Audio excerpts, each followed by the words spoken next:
Hey Pookies, it's me, Zippy, and I'm back on the video, finally. And today we'll be discussing, Hello Hollywood, 90s called. They want their era back, and, honestly, it's underwhelming.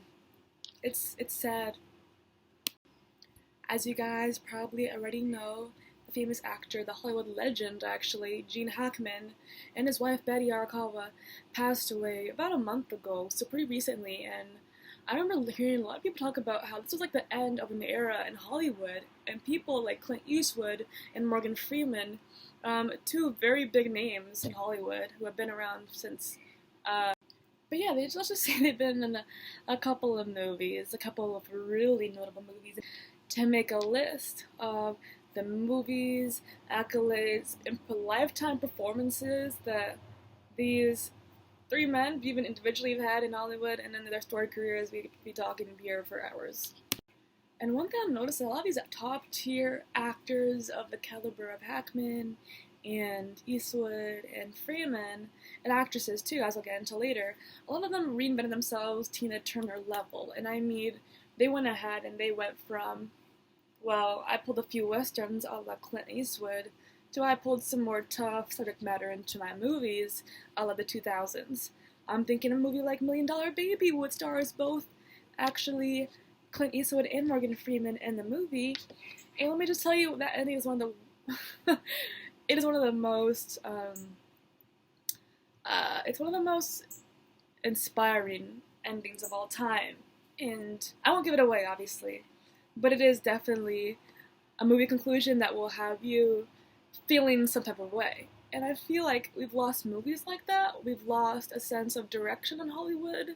And you can talk about streaming, that's a whole nother video, but I want to talk about, like, what happened to the golden age of Hollywood? What happened to Hollywood movie stars? What happened to cinema? What happened to what we discussed as these are the embodiments of who we want to be artistically, the movie star. And there's other YouTubers cover this video already previously on the channel, and I wanted to actually a little bit further deep dive into this topic because I think it's warrant of so much expansion. Just giving examples out here of a few Clint Eastwood movies would be The Bridges of Madison County, which is one of my dad's favorites. Another one is, well, one of his westerns is probably going to be Unforgiven, or you could even say another one such as Escape from Alcatraz.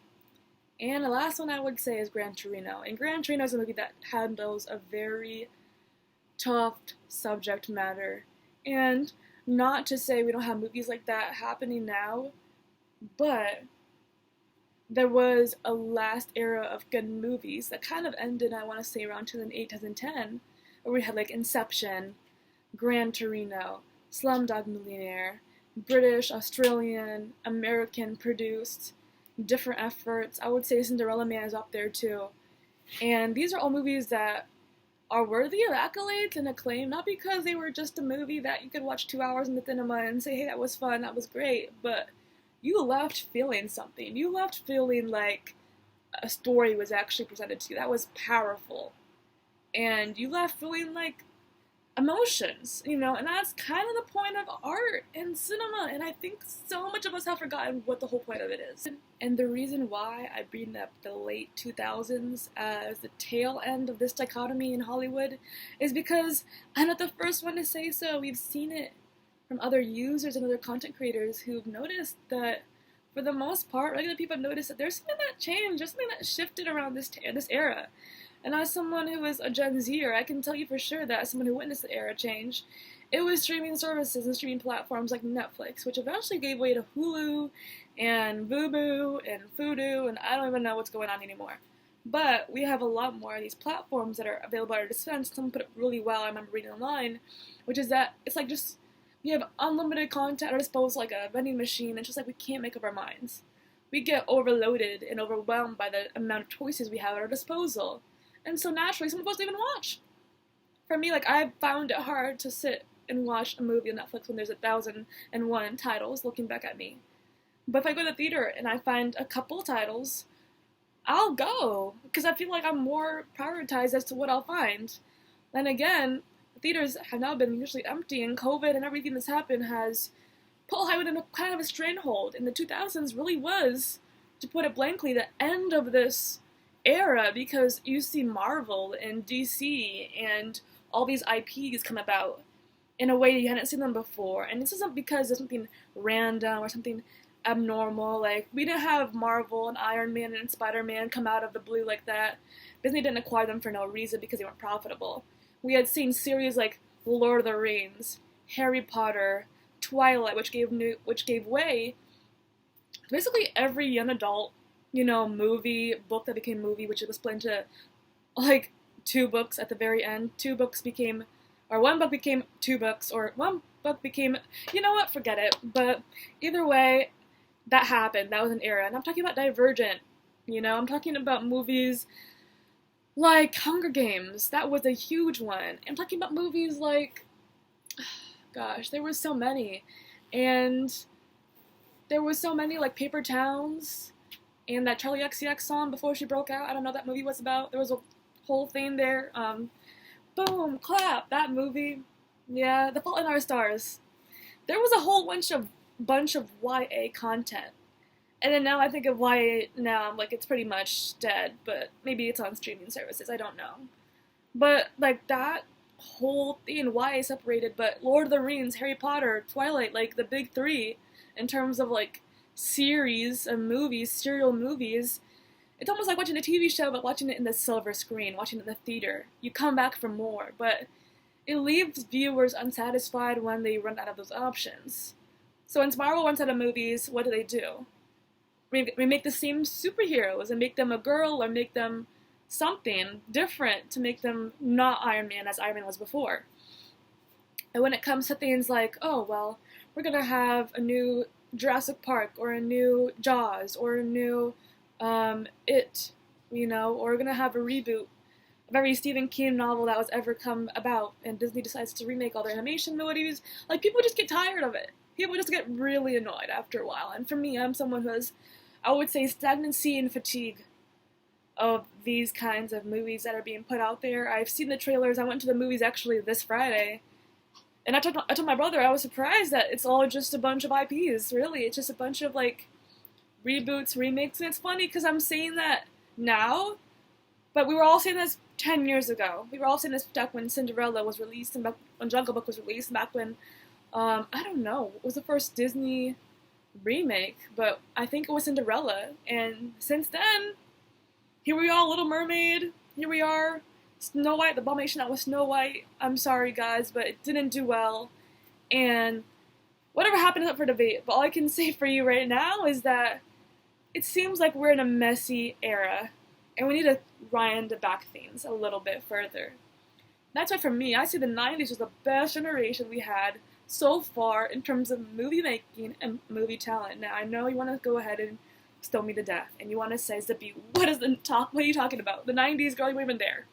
And you're right, I wasn't there for the 90s, but I was there for the after effects of the 90s. As someone born into the 2000s era, I was able to go ahead and experience still the VHS tapes and stuff kids might not experience, the DVRs, and recording the movie and whatever, and we had a DVD and Blu-ray a little bit later on, but, every 90s movie, we had a collection, is what I'm trying to say. We had a collection of a few movies that we could watch.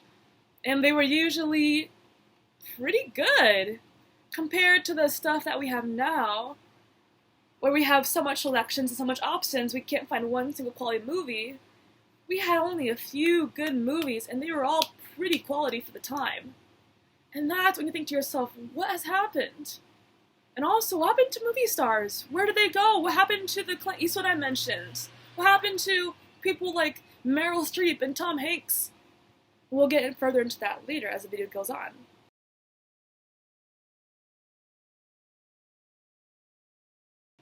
Now, I think it's only fair, before I critique Hollywood as it is right now, we should compare. We should compare a little bit, compare and contrast. And I wanted to give you a little look at the fact that I'm not making stuff up, We think of Hollywood stars and Hollywood legends and Hollywood actors. You think of a lot of people, and I'll bring them up later. Meryl Streep, Tom Hanks, to name a few. To name 2, that probably every person in the world, if you ask them, knows who that is. Anyone who has a TV on their hands or a phone in their hand probably knows who this person is. Or watch the movie in their life, What about the younger people? Like, people my age, do we have a say in movie? You know, because I don't think there's many people who have come out who we used to be like, wow, that's an amazing, that's a heartthrob, that's a new Leo DiCaprio, you know? And we have our Timothy Chalamet's, we do, but when I think of young Hollywood star, the only person that comes to mind is really Timothy Chalamet, which is kind of sad and upsetting. And I have Googled here the young Hollywood stars, and I have a list of just 40 or so of them, or I don't know, I'm not going through all 40. But I have a short list, and I can tell you right now, I can't recognize most of them.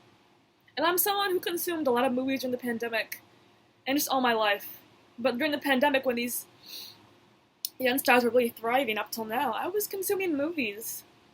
And I'm well aware of many of them, but there's some that I'm just like, are you telling me in the span of 5 years I haven't heard about you? If I haven't heard about you and I'm like, just a film fan, you know, I can imagine a film critic thinking about, you know, I don't know, that's just me though. So we have people like Zendaya. I personally think Zendaya is great. She is amazing, she is beautiful.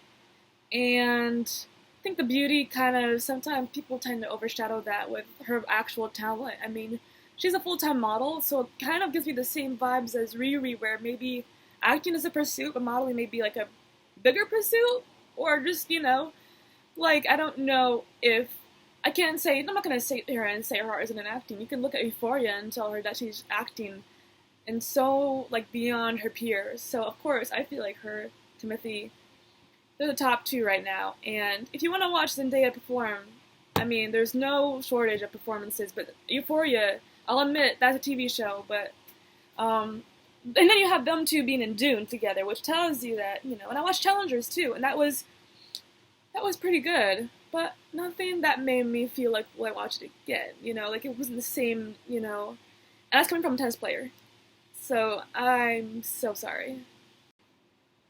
I'm so sorry, but in terms of Gen Z or, see, this is the issue, like, these are kind of giving millennials. Like, some of the actors that are on this list are millennials. But if we had to talk about Gen Z actors, I think we just have Timothée Chalamet and Zendaya. From what I'm seeing, I'm sorry. Millie Bobby Brown, she's mostly in IPs from what I've seen. It's a TV show, Stranger Things, but the series where she's in Godzilla vs. Kong. And I just keep seeing her in IPs just over and over again, and I'm trying to look at anyone else, and I'm seeing some people that give me a little bit of help. Not help, but a little bit of, you know.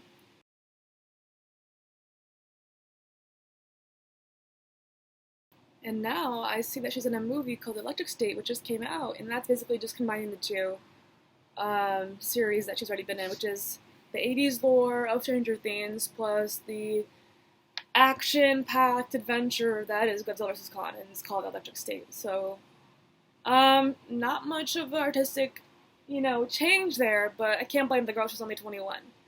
Anyway, we get to see what keep in mind we got to see what these people do in a couple, 5, 10, 15 years. And most of the roles also, I will say, are being pursued by mostly millennials, and not even millennials, Hollywood is aging, but Hollywood does keep intact the hierarchy of those who've been there, or kind of, you know, still there. Just like corporate jobs in corporate world. You know, the higher-ups are still the higher-ups, and so, in a way, the Hollywood stars I mentioned are still effectively in power, but I want to discuss more so, why they happen to be a dying breed. In this list, though, I am really seeing people that I can name for certain that I would definitely ride it out for are Anya Taylor-Joy, Florence Pugh, and Saoirse Ronan. Probably butchered her name. Notice, I didn't mention anybody else. I didn't mention a lot of people. I didn't mention a lot of people here. But these are the three stuck out to me the most. And they're all female. They're all British, or something of the sort. I'm not sure what's going on there. But hey, I guess Hollywood has lost the touch. I guess we have lost the touch here in America and California, whatever it is. But I've always had a very much admiration for British acting, and I think they kind of saved it. I think they kind of contributed a lot to cinema and kind of saved cinema in certain eras, in certain instances. I won't comment too much on that. But there were some times when American cinema was, you know, but I think with the combined efforts, there's something beautiful that can be made, you know what I mean? And now we're seeing American cinema really die. Like, really, it's going somewhere bad. And I would say Anya Taylor-Joy and Florence and Sorcy all impressed me. Sorcy pre-pandemic, because we're going to use those, pandemic, post-pandemic now as our key terms as to where we live and where we're at doing in the world. Like, we don't know 2010s, we don't know what decade we're in. So, pre-pandemic, I was into Sorcy. She was in that movie about the Brooklyn woman, or Irish woman coming to Brooklyn, and I heard it was beautiful. I was very young when it came out. But since then, and I had a list of movies already I wanted to talk about when it came to these three ladies. But tell me why, for the two of them, they seem like they're stuck in the pandemic a little bit with the, I don't know, it just seems like the quality has come out, hasn't been as great, or I haven't heard of it as a lovely consumer. I haven't heard of it as a film fan whatsoever, and that's kind of upsetting because I hear about movies like The French Dispatch, and then I hear about movies like Little Women, and then, I don't know, then I hear about, like, that's for Saoirse Ronan, right? So since then, I'm not sure, since Lady Bird, since Brooklyn, but I heard she's an amazing actress, and see how they run, I don't know what exactly happened with that movie. Finally, we go to, not finally, but next we go to, lady herself, Miss, well, it starts with Florence Pugh, actually. Florence Pugh is going to start in a movie called The Thunderbolts, which is going to come out soon. It's a Marvel MCU adaptation, reboot, remake, I don't know what you call it at this point, I also gave up. But, these are movies that, I'm sorry to say, but, it's just being churned out. It's just being turned out at a factory rate, and I don't know what happened since Endgame. But as a Marvel fan, from the bottom of my heart, I've just had to I had to walk away and save my sanity and my peace of mind for, I got bigger fish to fry now. I'm an adult, no, I'm just kidding with you. No, I can still watch Marvel movies, but the quality, guys, I'm not going to even go into that right now. It's not about that.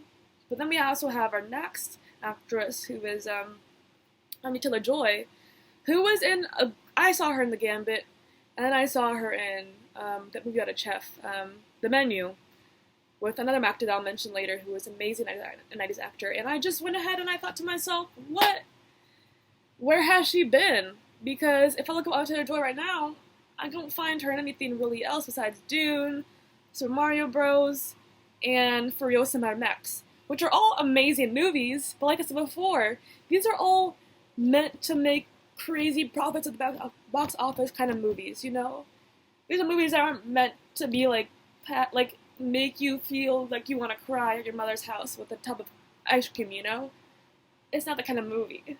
And we gotta get that through our heads. There's movies and there's movies. People say there's music and then there's actual music. There's art and then there's art. There's a significance. I would always put it like this. There's fast food and then there's cuisine. Let's just talk about it. And when I say the 90s had better cuisine, I mean it. I was even there for it. But as someone who lived by those movies and watched them as I grew up, compare them to what I'm watching now, it's no nostalgic factor either. Comparing the 90s to now, or anything even early 2010 to now, the 90s was really it, is painful. Because it's not fair to compare. It really isn't. As you can see, these ladies have an amazing discography or whatever, filmography of movies. That's music, discography. But they have amazing filmography, but a lot of them, I don't know what's been going on. I don't mean that to say they made poor choices with their movies, but Thunderbolts, Super Mario Bros., it's some movies, the big budget ones that are meant to make people. And I respect Saoirse Ronan because she's been in a couple of indie movies, to be honest, that haven't made a lot of buzz or noise, besides the indie film community, but she's been in a couple indie movies that I'm seeing right now. Outrun, Blitz. But I will give one congrats to Florence Pugh for starring 5 Seconds or Not, I don't know, in Oppenheimer. And also give her congrats for Don't Worry Darling. Everyone hated that movie, but honestly, I said it was worth it. Because it had so much hype, there was so much drama around it. I don't condone drama, but gosh, that movie had so much behind the scenes. Like, for someone who was isolating during the pandemic in New York City, I needed to hear something, the Johnny Depp stuff and all that stuff was kind of old by that point. So anyway, it was just an era, but I respect her for coming to Oppenheimer and starring in that movie. Oppenheimer is what I represent as the 90s movie come to life in the 2000s or the 2020s. Is that what we're calling it now? 2020s? Oh, that's where we are. But I respect her for getting to that point because, in all actuality, it's quite hard to do that. And that's where I would say Oppenheimer is a movie that really reflected big budget, technical skill, putting ambition, putting creativity, but also screenwriting, people. Screenwriters are important. Writers went on strike for a reason. It's like after happened for a reason. That's because writers are so critical. We don't watch movies, and I think the reason that makes movies and movies different is screenwriters and directors and people who are behind the scenes, behind the camera. We don't even see them, but they are so much important. And I'm not going to compare 90s screenwriters to 90s or to the screenwriters of today, because I'm pretty sure they're the same people. It's only been 30 years. But we have new talent in. We have new experienced people. We have people who are experienced, people who are new. But I would say I just want to understand what went wrong with the movie system. I remember actually my very first, not first, actually, I'm capping, but my first website I made in college was actually a HTML website, very basic, with CSS. Probably makes no sense to anyone who doesn't know IT what I'm saying, but programming. But I'm speaking in codes here, literally. That was a bad dad joke. But it makes no sense to y'all, but I did make a website, and it was about it was just something random, something you find interesting, something you want to do. And I just made a website about the golden age of Hollywood. This is back in 4 years ago, back in 2021, my first year of college. And I remember going ahead and being like, you know what? Something about the era was so beautiful, so lovely. I just don't know if it was the hair, the makeup, the acting itself, because I'm someone who, I'll be honest with you, I didn't watch these movies to watch them. I was thinking it's black and white, it's kind of dated, it's kind of, But then my aunt put me on to some of the movies. And when I said my westerns, Unforgiven, when I say westerns, before Unforgiven, I'm talking about black and white country westerns that were serials on the TV back in the 50s and 60s. My aunt used to watch them, and so for me, I got put onto her by these Western movies, and I got put onto another movie that I can't remember the name to God's at all, but it is a movie that is about a man and a woman and falling in love, like every typical golden age of Hollywood movie. Most movies are just about that. But it was different, and you think about movies like this unknown movie, but The Ten Commandments, with Moses, that's a big production, or Roman Holiday, with what's her name? There's so many greats out there, and just Singing in the Rain, I'm going from the 40s to the 60s to the 50s, but you can see there was a trend of just amazing, almost 30 years of amazing films, from 60s, 50s, 70s was a whole, that was a whole era of amazing cinema. We want to get into that too, but we won't have enough time. I can be here for 10 hours talking about cinema. But that, if you were there, you were there. If you talk about people like Francis Ford Coppola, he inspired people like Tarantino. But let's talk movie stars, like the OGs, because we have our era right now of quote-unquote movie stars in the, in this era, and we also have eras like just the 90s, and we have the 80s and the 70s. We also have eras like the 60s, Clark Gable, Marlon Brando, Lauren Bacall. Earlier than that, even Ingrid Bergman, Cary Grant, Katharine Hepburn, Audrey Hepburn. I thought they were sisters. They're not. John Wayne, the man of the westerns, the cowboy killer. Elizabeth Taylor, Sophia Loren, Humphrey Bogart, Gregory Peck, To Kill a Mockingbird right there. Gene Kelly, Dancer, Extravaganza. I mean, the list just goes on and on. And these are just a few people that shaped Hollywood for what it is now. And so, its entirety. These are people who inspired the 90s actors that we have today, and people of the 80s and the 70s. So your favorite actor's favorite actor is what we're talking about right here. Now let's talk 90s actors. When we talk about 90s actors, we talk about a huge list of people who became actors, celebrities, brand ambassadors.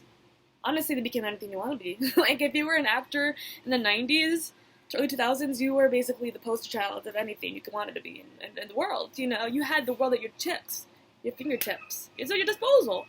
People like Brad Pitt, and I know he started this movie with George Clooney, but Brad Pitt George Clooney just came out with a new TV show, right?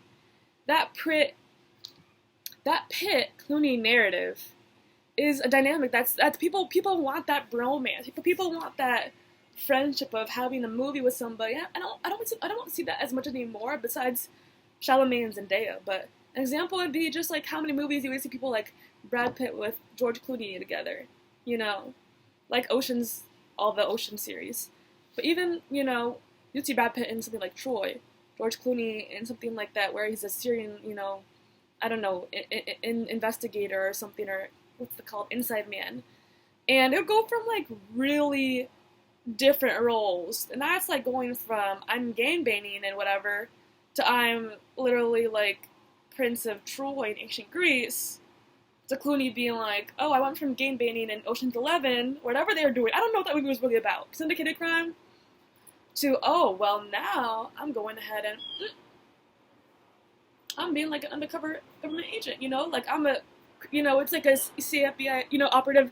And it's like there was so much variety and depth in these roles. There was so much contrast, and there was so much unforgivingness, and just like how people cross, talk about Meryl Streep and Tom Hanks.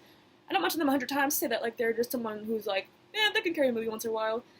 They literally transform into their characters. And I love biopics. And I know most Gen Z people don't.